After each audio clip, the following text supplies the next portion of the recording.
When we talk about the EU and its global action, we can say that the European Union is currently trapped in a dual crisis. One internal with external implications and one external with internal implications.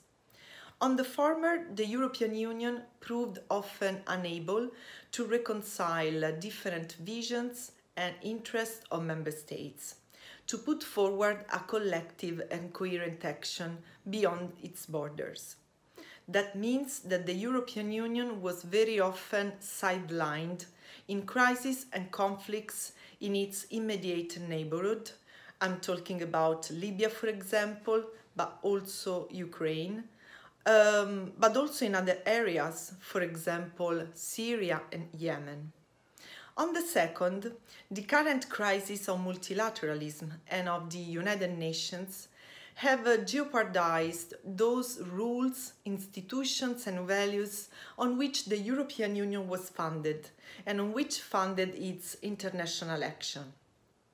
The multilateral system and the United Nations are currently contested not only by the BRICS, but also by the either-or defenders of the system, starting with the United States.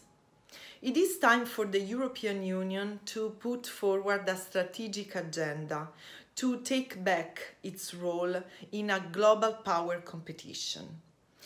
The priorities of this new agenda can be, first of all, to add some flexibility into its foreign policy mix.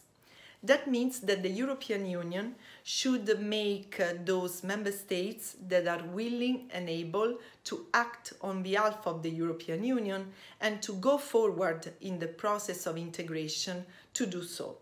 This can be done by including qualified majority voting in the decision-making process of foreign policy and security issues, and on the other side, to implement a scenario of differentiated integration, in which a core group of member states can go forward and realize projects together on behalf of the European Union. The second priority could be to try to find a balance between its strategic autonomy and its global agency.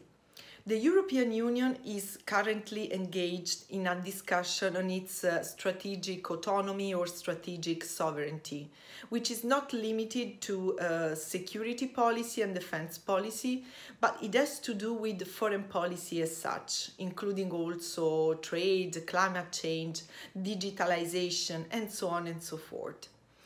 Now the European Union should be able to combine this reflection with a rethinking of its strategic partnerships and also its commitment in global institutions.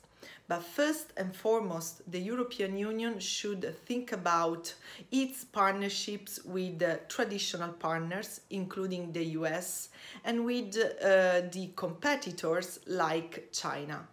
The European Union should be anchored to its values, but at the same time use all the leverages in the economic, commercial fields in order to convince these actors to abide to its rules.